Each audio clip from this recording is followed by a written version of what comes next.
ప్రపంచంలోనే చాలా ముఖ్యమైనది ఈ ఐక్యరాజ్య అని విన్నాను నేను. సో, అక్కడికి కళ్యాణ్ గారికి ఇన్విటేషన్ రావడం అనేది వేరే లెవెలు. సో, ఎందుకని మాట్లాడుతున్నా అంటే, సో, కళ్యాణ్ గారు నిజాయితీపరులు.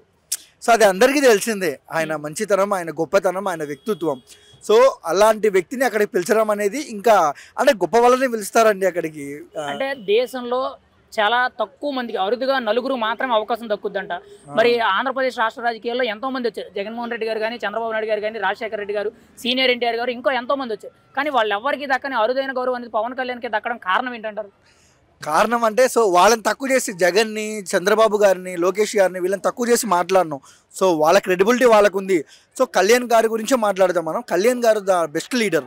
ఎందుకంటే ఎవరైనా అంటే నాకు తెలిసినంత వరకైతే మన దగ్గర 100 రూపాయలు ఉంటే మనం ఒక్క రూపాయి కూడా దానం చేయకూడదు అనుకున్న ఈ రోజుల్లో 100 ఉంటే 100 దానం చేసి నడి రోడ్డు మీద నిలబడే వ్యక్తి కళ్యాణ్ గారు.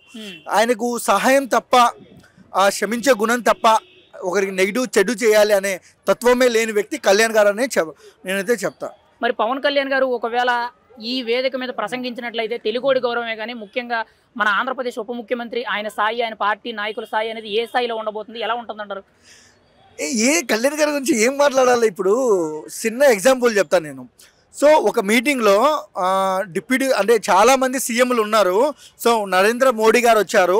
సో, వాళ్ళతో నడుచుకుంటూ దండం పెట్టుకుంటూ అందరికీ మామూలుగా వెళ్తారు. కళ్యాణ్ గారికి ఒక్కరికే షేక్ హ్యాండ్ ఇచ్చారు.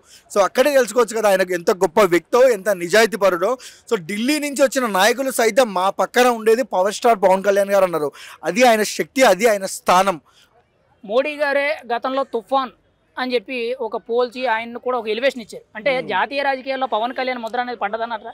పడ్డదేంటి బ్రో, పడింది, ఎప్పుడో పడింది. అది వణుకుతున్నారు బ్రో పవన్ కళ్యాణ్ పేరు చెప్తే. అసలు నిజం, అది అసలు తుఫాన్ కాదు, అది ఫైర్, వైల్డ్ ఫైర్. అది పవన్ కళ్యాణ్ గారి రాజకీయ విధానం గతంలో ఎలా ఉంది, ఇప్పుడు ఎలా ఉంది అంటే చాలా మంది కూడా సనాతన ధర్మం అని ముసుకేసుకొని మాట్లాడుతున్నారని చెప్పి చాలా మంది ఆరోపిస్తున్నారు. మీరేమంటారు దాని గురించి? అలా ఏం లేదు భయ్య, ఆయనకు అనిపించింది చేస్తున్నారు.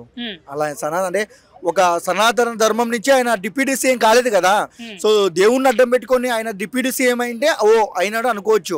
సో, గెలిచిన తర్వాత డిప్యూటీ సనాతన ధర్మం గురించి మాట్లాడినాడు.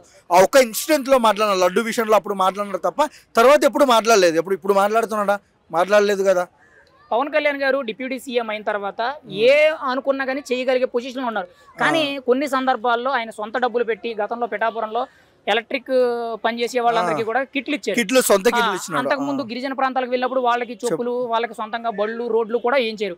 అంటే ఇలాగా ప్రభుత్వం డబ్బు కాకుండా సొంత డబ్బులు పెట్టి చేయడం అనేది ఎలా అనిపిస్తుంది? మంచిదే కదా.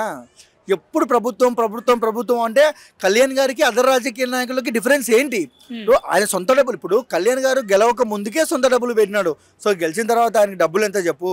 సో, ఆయనకి డబ్బులకు ఆశపడే వ్యక్తి అయింటే మనము అసలు చాలా మంది ఫ్యాన్స్ కారు ఆయనకు. సో, ఆయన డబ్బుల కోసం ఆశ అస్సలు పడదు కాబట్టి సొంత డబ్బులు ఖర్చు పెడుతున్నారు. ఒక మాటలో పవన్ కళ్యాణ్ గురించి, ఆయన రాజకీయం గురించి మీరేం చెప్తారు? సో, కళ్యాణ్ గారి గురించి, రాజకీయం గురించి ఎప్పటి నుంచో మాట్లాడాలని నాకు బాగా ఇష్టం అబ్బా. ఆయన గురించి చెప్పాలంటే వన్ వర్డ్లో నిజాయితీకి మారుపేరు.